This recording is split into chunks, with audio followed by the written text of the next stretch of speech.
Okay, back in Nehemiah 8. We're in verse 9 now. Nehemiah 8, verse 9. And Nehemiah, which is the Tishatha. What does the word Tishatha mean? Tishatha. Who remembers? Zakai? Governor. Yes, correct. Governor. Write that down. It might be on the test. This is Tishatha. Come on. And Nehemiah, which is the Tishatha, and Ezra the priest, the scribe, and the Levites that taught the people, said unto all the people, this day is holy unto the Lord your God. Mourn not, nor weep. For all the people wept when they heard the words of the law. So from the beginning, the holidays of the Most High, His high holy days, are meant to be days of what? Josiah? Days of gladness. Days of gladness, thank you. Days of gladness. Not sorrow, not depression. So if y'all wake up with that depressed, over-emotional spirit, shake it off. I can't stand a depressed spirit. Now I know once in a while we go through things, but let's talk about it. And let's get over it and move on. Because if you can't change the situation, give me that scripture, casting all your care. Find me that one. That's the one I want. Casting all your care. Let's get that. For you depressed, over-emotional people, especially some of you sisters. 1 Peter 5, verse 7. Casting all your care upon him. Casting all your care upon who? Upon him. Why? For he careth for you. For he what? For he careth for you. Right. Read it again. Let's let that sink in. Casting all your care upon him. When you got a situation you're going through, the Bible instructs all of us, cast your care upon him. For he careth for you. All right? So you pray about it. Ask the Most High to whatever it is, to help you with it, deliver you from it, and then leave it alone. Wash your face, smile, show your teeth, and walk on. Don't sit around moping. Then you want to get around somebody else and pull them into your sandbox. You know how bad life is for me. You don't understand what I don't care what you're going through. I'm going to hear it, then I'm going to say, cast all your care upon him. And I'm going to smile and keep it moving. That's how we got to be. There was a brother, you might remember this guy, I can call his name. He used to come around, that's always depressed. We said, bro, come on, stop. We hear the same problem day after day, week after week, stop it. Sure, if something's that bad, we gonna mourn with you, that's our job. But then after that, you can't change it? Listen, the Bible says rejoice in tribulations, okay? Let's move on. Let's move on. If you can fix it, fix it. If it's a rent problem, that can be fixed if it's a rent problem. Look at all these people up in here. That can be helped. Give a brother a call. We can help that. But now, if it's even if it's sickness, the scriptures tell us to do what in James? Fervent prayer of the righteous. Come on. Fervent prayer of the righteous. We're going to pray for you, anoint you, and pray for you. After that, that's all we can do. We can't reach in and pull out the problem. Okay? What else? What's some of these other things? These old, over-emotional people up in here. They'll sit around looking at you screw-face. They ain't glad to see you. Watch, this is how we got to be. And we're coming back to Nehemiah. For all you problematic brothers and sisters. You know what I'm going through? Ooh. Here you go. Psalms 122 and 1. I was glad when they said unto me, let us go into the house of the Lord. I was glad when they said unto me, let us go into the house of the Lord. Why are we glad? Because we get around other brothers and sisters that are zealous for this truth, that love the Most High, that believe like we believe, who have the same understanding of the promises, who wait for the promises and have that hope of deliverance. Read it again. I was glad when they said unto me, let us go into the house of the Lord. Come on. Our feet shall stand within thy gates, O Jerusalem. Our feet shall stand within thy gates, O Jerusalem. Bezalel. The one you want is 119, 74. 119 verse what verse? 74. 74. Okay, let's get that one. Psalms 119 verse 74. Psalms 119 verse 74. They that fear thee will be glad when they see me, because I have hope in thy word. Read it again. They that fear thee will be glad when they see me, because I have hoped in thy word. I don't know about y'all, but I'm glad when I see y'all. Read it again. This is why.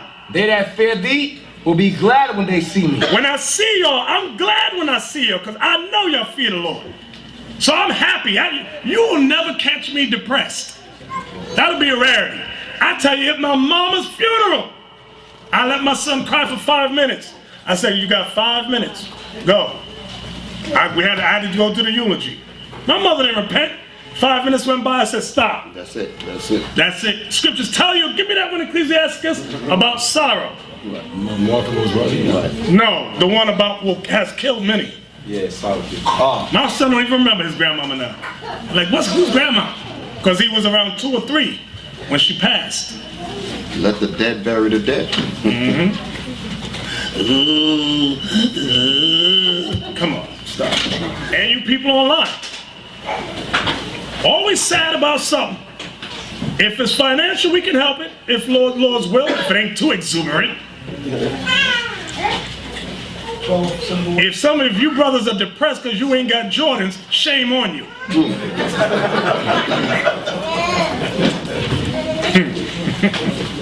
You got it? Yeah. Ecclesiastes 30 verse 21.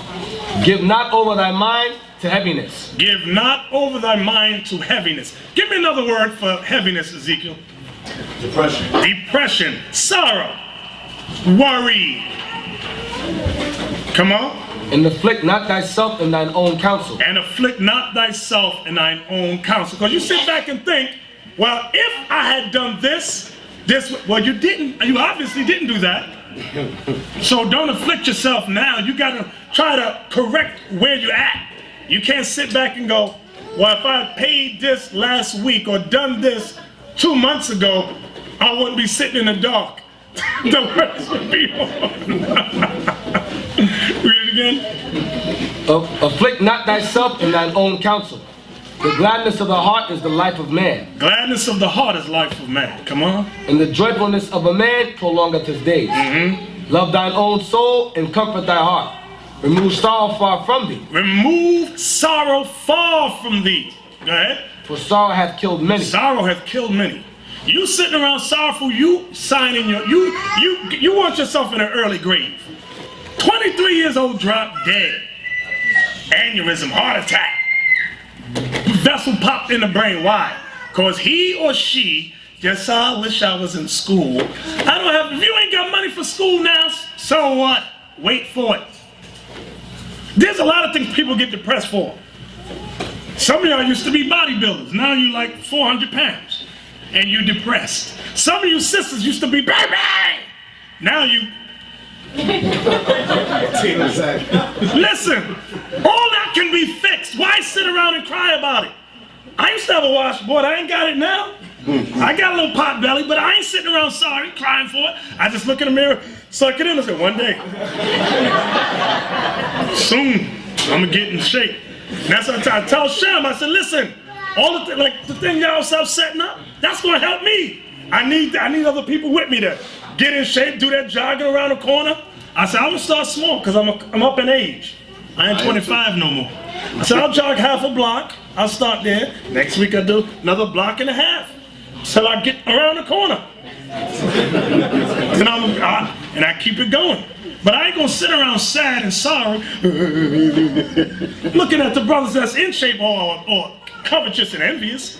Look, he think he's something. I ain't got that mindset. That side of the room get like that. Look at her. Look at her. Well, look and do something about the way you look. Okay? And if it's a teeth problem, I'll go to the dentist. I had these big teeth all my life. I don't give a hoot. What you gonna say?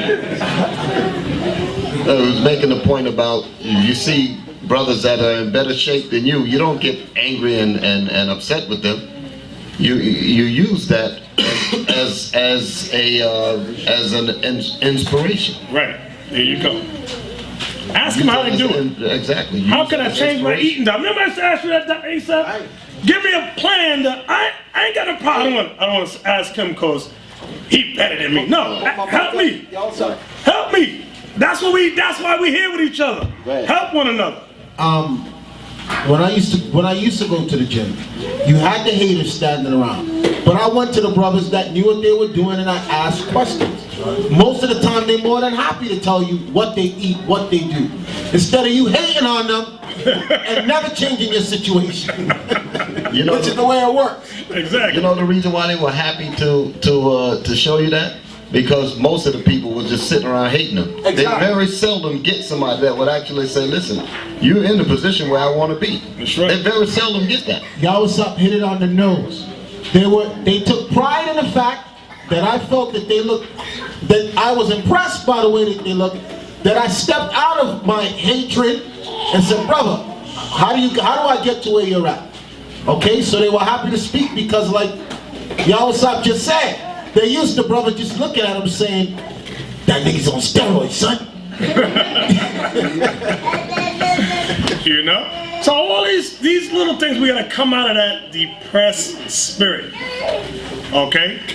Sisters get depressed because they always depressed. Same example. Their hair, my hair don't grow but that much. So what? Make that much look nice. There was a model named, I don't know how many of her name was Shumba. She had that much and that girl was gorgeous. You could not tell her she didn't look good. She was fabulous. And she kept that little bit her hair she had nice. Girl was tight. She said, this is all I got. I got to work with what I got. Elder, Yeah. it's called confidence. There you go. That's exactly what I was about to say. Because most of the sisters, they beautiful with the short hair or whatever. But what the elder's saying is, she already looked in the mirror and she said, I'm going to make it look good. That's right. So when you see her, you believe it looks good. Okay? And a lot of sisters don't have that. What comes quick out of them is hatred. Right. I hate her. She thinks she's all that. Exactly. That's the first thing you're going to see. But you'll see some sisters that don't look good, but that confidence makes them beautiful. Yeah, exactly. Exactly. But I'm going to go further than that. You said they do look good. Because of the confidence. Because of the confidence make them beautiful. Y'all don't understand it, but I'm dead serious. There you go. That's why, I don't know, I know some of you brothers, y'all seen, nobody get mad. You have seen some brothers, they be in shape, and you be like, yo, this dude look like from the magazine. But when you check out his girl, it's like, whoa, how did that happen? Something don't mix right with them two. He should have been with somebody that, but he got that. She said all the right things. She said the right thing. She had that confidence. She said, I'm gonna get him. She had that confidence. She said the right thing. She was always in his ear. To find brother said, you know what? This woman right here got to be with me. And he liked that. I know y'all seen it out in the world. Y'all seen that, right? I know I've seen it. What the hell is this? Brother said, I don't know what you're talking about. Beautiful. And she could throw it in the kitchen. Exactly. Now where was we at? You got those big dudes who don't look good, they got the most beautiful woman. Exactly. Biggie Smalls, whoa. All the most good-looking women around, but that was because of money. That dude wicked as hell. Where you at? Where we at? Ecclesiastes 30. Did you finish that? Yeah. Go down to 25. Ecclesiastes 30, verse 23. All right. Love thine own soul. Love thine own soul. That's the first thing. When Christ said, love your neighbor as you love yourself, you know why there's so many haters out there? They don't love themselves. They wake up angry at their situation or the way they look. And both of them things can be fixed and changed. Just give it some time. Read it again. Love thine own soul and comfort thy heart. And comfort thy heart. Come on. Remove sorrow far from thee. For sorrow hath killed many, Sorrow hath killed many. and there is no profit therein. Come on. Envy and wrath shorten the life. Envy and wrath shorten the life. So envy is that jealous spirit. Wrath is that angry spirit. It shortens. God says it shortens the life. Come on. And carefulness bringeth age. That word carefulness means worry. Worry. Read that again. And carefulness bringeth age before the time. Some of y'all are 25 years old, look like you're 45. What the hell is this? Because of carefulness, worry, depression. Come on. A cheerful and good heart will have a care of his meat and diet. Right. Now, what's that sister's name? Nancy. Nancy is a singer. Older lady. Nancy Wilson. Gorgeous. I don't know how many of y'all know the woman. Oh, man, yeah. Up in age. She about late 60s, maybe. Silver hair. She didn't sit around dying her hair. She's still pretty. That woman is lovely. She played on the Cosby. She was Bill Cosby's mama. Y'all can Google her. The woman is fantastic. She ain't sit around trying to look. She don't try to look young. She look her age, and she's fabulous. Fabulous to look at.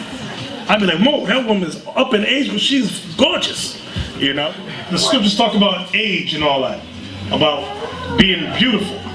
Read that again. We in Ecclesiasticus 30 verse 25. A cheerful and good heart will have a care of his meat and diet. Read it again. A cheerful and good heart will have a care of his meat and diet. A cheerful and good heart will have a care of his meat. And you know why it says that? Why do a lot of heavy-set people eat? Depressed. They sad about something. Just sit around and eat corn chips, French fry. Just what God say? Read that again. A cheerful and good heart. A cheerful and good heart will have a care of his meat and diet. You're going to be considerate about what you're eating. That's how we're supposed to be. So now reading this is how we're supposed to be. Let's have a care of our meat and our diet. And brothers, that's going to help us with our pot bellies here. Right, Josiah? It's going to help us. They call it, stand up and talk. They call it comfort food. Comfort food, okay. Southern food, the fried chicken and all that. Right. It's called comfort food. Comfort food. Whatever food make you feel good. Whatever food make you feel good. So now, what I'm talking about is not meant to piss nobody off, but it's meant to encourage us, cheer us up, and motivate us to get in the right frame of mind. Okay? Elder, it goes back to what you said when you first started the conversation about he said he's happy when he comes around us. It's the same thing with the working out. Right. You got to surround yourself with people who have that same mindset because it inspires you. Right. When you got brothers in your circle that's like that care, the same thing with the depression. If you put two people around that's always moping. Alright? But there's certain brothers when you come around, and y'all know who y'all are, where as soon as you come into that presence with them, you're vibing, you're throwing ideas off each other, and everything look like it's going to be alright. That's right. But some of you will look for that person that will just listen to you and rub your back and tell you everything you want to hear, except what the elder's telling you. Shut up, I don't want to talk about this no more. You're making me sick. Okay? Sometimes that's what you need. Exactly. Exactly right. Where was we at right there in Nehemiah? 9. Nehemiah chapter 8 and verse 9. Nehemiah 8 verse 9. And Nehemiah, which is the Tirshabah, and Ezra the priest, the scribe, and the Levites that taught the people, said unto all the people, this day is holy unto the Lord your God. Mourn not, nor weep. Mourn not, nor weep. Go ahead. For all the people wept when they heard the words of the law. So on the high holy day, Nehemiah said, don't mourn on this day. And don't weep on this day. Why? Give me that in Deuteronomy 28:47. Right. Very important. The Most High don't like that sad, depressed spirit. He don't like that. And here's the proof of it. Deuteronomy chapter 28 and verse 47. Because thou servest not the Lord thy God with joyfulness and with gladness of heart, for the abundance of all things. Therefore shalt thou serve thine enemies. Stop. So that's why we had to serve our enemies. Because we did not serve the Lord our God with joyfulness and gladness of heart, for the abundance of all things. That's one of the curses that came upon us. So in our repenting, we got to change it. That's why Christ said, we must what? Be born again. We got to get our thoughts changed. Our mental faculties in conjunction with what this Bible is saying. We got to pray and get that spirit of joy and gladness. sitting around like a mope. I like that word, Asaph. A mope. Two mopes together equal what? A big mope, a puddle of mopes. And it's a spirit, and it'll spread. Yeah. There's certain people you go around and they make you depressed. You just don't want to be around. That's the truth. Okay? Misery loves company. Yeah, misery loves company. Thank you. Back in Nehemiah 8, where we at? Verse 10. Verse 10. Nehemiah 8, verse 10. And he said unto them, Go your way, eat the fat, and drink the sweet, and send portions unto them for whom nothing is prepared. For this day is holy unto our Lord. Neither be ye sorry. Neither be ye sorry. For the joy of the Lord is your strength. For the joy of the Lord is your strength. You hear that? Meaning we can accomplish any goals we set our sights on. But we got to have the joy of the Lord. You got all these books out there about self-help, positive thinking. If you want to be in a situation, they say, cut out, let's say, give me something. What is it, Dianetics? No, yeah, something like that. Give me an occupation. Motivational speaking. Huh? It's like that. Let's say you want to be let's say you want a new car. You want a particular car. These self-help, positive thinking things say, cut out the car, paste it on the wall, and look at it every day. That ain't gonna do nothing if, read that bottom precept again. Neither be ye sorry, for the joy of the Lord is your strength. The Most High must come into play. You gotta have that joy. The Most High must be in the equation. You can have all the positive thinking you want. That ain't gonna get you the blessings. Okay? They say, cut your head off. You got a body you don't like. Cut your head off. Get a picture. You cut your face out. Put it on the body you like. And sit there and look at it. You can look at that all you want. If you don't jog, you don't change your diet, that ain't gonna help you. You can look at that photo all you want.